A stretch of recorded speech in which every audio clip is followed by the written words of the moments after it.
اور تیسرا طریقہ جو غلط استعمال کا ہے ٹیکس کا، گڑبڑ کرنے کا ٹیکس کا، وہ ہوتا ہے اس کے استعمال کے اندر لاپرواہی کرنا.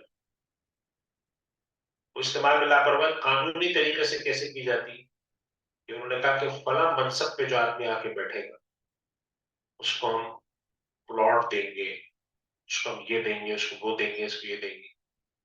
آپ نے حساب لگایا کہ بھائی ایک آدمی کو آپ اتنی مال و دولت دے رہے ہیں. ہماری شکایت آتی ہے وزیر ہے یا کوئی فلاں ہے، ان کے ثواب دیدی فنڈ کے اندر 2 ارب روپے دے دی، انہوں نے جا کر کہا جی یہ بنے گا وہ بنے گا، اور پیسے اس طرح سے لوگوں کے کیا کرتے ہیں لٹاتے ہیں. تو ہمارے یہاں جب لوگ یہ دیکھتے ہیں کہ ہم سے جو ٹیکس لیا جاتا ہے اس کا استعمال تو اچھا نہیں ہے، لوگ پیسے اڑا رہے ہیں. پاکستان کے اندر بد انتظامی کی وجہ سے ٹیکس پیئر منی جو کہلاتی ہے نا، ٹیکس دینے والوں کا پیسہ، اس کے استعمال کے خراب طریقے سے لٹائے جانے کی بہت شکایت ہے.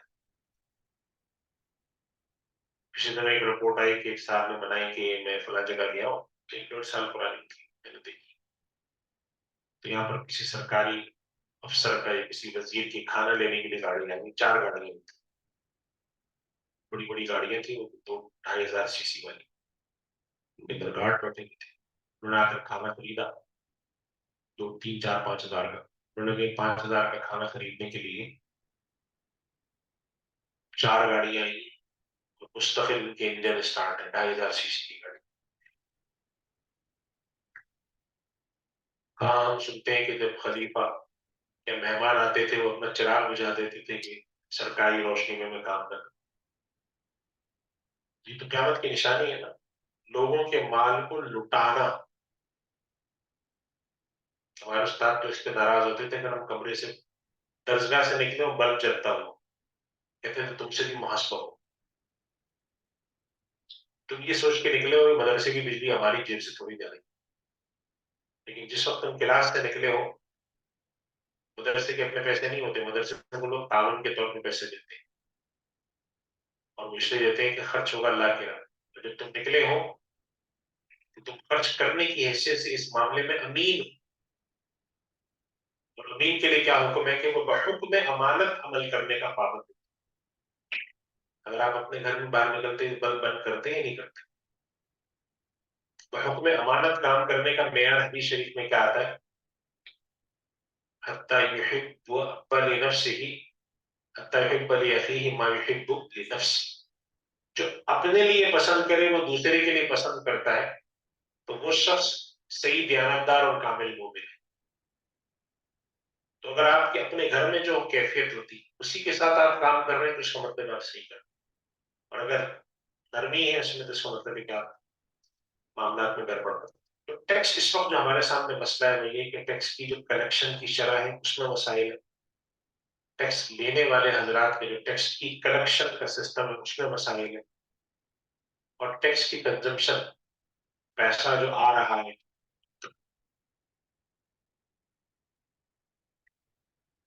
جن کے پاس ہے ان کے اندر مسائل ہے. پاکستان میں جو زکوٰۃ کا نظام ہے نا، برسبیل تذکرہ ایک مسئلہ اس کا دنیا کا اچھا نظام ہے سرکاری. تو زکوٰۃ کونسلیں بنی ہیں، لوگوں سے پیسہ لیں تقسیم پہ، بڑا اچھا سسٹم، لیکن حد سے زیادہ بد انتظامی کا شکار ہے. ایک زمانے میں شکایت آئی کہ زکوٰۃ فنڈ میں سے کچھ لوگوں کو حج بھی کرایا ہے، زکوٰۃ فنڈ میں سے پیسے کی ضرورت پڑی تو کہیں اٹھا کر تعمیرات کرا دی. زکوٰۃ فنڈ میں سے پیسے قرضے کے طور پہ لینے کی اجازت ہے، یہ آپ جانتے ہیں مدارس میں ہوتا ہے، لیکن اس کے ضوابط ہیں. اس کی کیا فارم میں فرق پڑتا ہے، ہم سے کون پوچھے.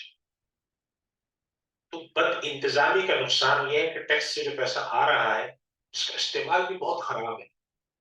جب استعمال اس کا بہت خراب ہے تو جو ٹیکس دینے والا ہے وہ تو ویسے خوشی سے نہیں دے رہا، اس کو آمادہ کرنا پڑتا ہے بھیا پیسے دیں گے تو کام چلے. نتیجہ نکلا ہے کہ اس وقت بڑی عجیب صورتحال ہے. اب اس صورتحال سے جو مسائل پیدا ہوئے ہیں وہ اصل آپ کے جاننے کے مسائل ہیں، وہ میں آخر میں عرض کر کے پھر اپنی بات ختم. مسئلہ یہ پیدا ہوا ہے کہ نمبر 1 لوگ ٹیکس چھپاتے ہیں، ٹیکس چوری کرتے ہیں، اور لوگوں سے جا کے پوچھو تو ان کے پاس ایک شکایت 3-4 باتیں ہوتی ہیں، اس میں سے ایک بات ہوتی ہے کہ فلاں آدمی بھی تو چور ہے، مگر یہ دلیل کیا ہے؟ کمزور دلیل ہے۔ اگر کوئی سامنے والا آدمی چور ہے تو آپ کو چوری کرنے کی اجازت تھوڑی۔ ایک جذباتی اور نفسیاتی دلیل ہے، عقلی اور علمی دلیل، لیکن بات دیتے ہیں کہ فلاں آدمی بھی چوری کر رہا میں بھی کروں۔ دوسری دلیل یہ لی جاتی ہے کہ ٹیکس بہت غلط طریقے سے لوگ لے رہے ہیں ہم سے، پر تو اتنا ٹیکس بنتا ہی نہیں۔ 35% انکم ٹیکس ہے جو زیادہ ہائی فائی لوگ، 17% آپ کا سیلز ٹیکس ہے، ڈیوٹیاں الگ ہیں، بجلی کے بل میں ٹیکس ہے، ٹیلی فون پر ٹیکس ہے، موبائل پر ٹیکس ہے، ایڈوانس انکم ٹیکس الگ دیتے ہیں، تو بڑا ہوچ پوچ سسٹم۔ اس کا مطلب یہ کہ میرے پاس سے جتنا ٹیکس جا رہا ہے بہت زیادہ ہے۔ اگر میں حکومت کو 1,000 روپے ٹیکس دے رہا ہوں ڈائریکٹ، تو انڈائریکٹ بھی تو دے رہا ہوں سیلز ٹیکس کے ذریعے۔ ڈائریکٹ تو میری انکم پہ لگ گیا نا، میری تنخواہ تو اس میں سے 1,000 روپے کٹ گئے پورے سال فرض کریں، لیکن سیلز ٹیکس کے ذریعے جو میں نے پیمنٹ کی، بجلی کے بلوں میں بعض دفعہ ٹیلی فون کے بلوں میں ایڈوانس میں نے پیمنٹ کی،